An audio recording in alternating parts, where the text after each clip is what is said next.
How to make your Instagram account professional. Hey everyone, welcome back to the channel. In this video we are going to learn how we can make our Instagram account professional, so make sure to watch the video till the end.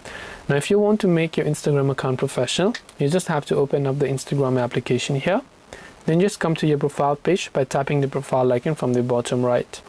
After you do that, right here you'll find a button under your profile that says edit profile. So just tap on edit profile. As soon as you do that, right here you'll find switch to professional account. So you just have to tap on switch to professional account. Here you can see all this, so tap on continue, continue and continue and continue. Select what best describes you, then tap on continue. Then all you have to do from here is just select whether you want to create your account or business account. Then after you've done that, tap on next and then tap on all the information, and then you will be successfully switched to a professional account on Instagram. This way you can make your account professional on Instagram. Hope this video was helpful.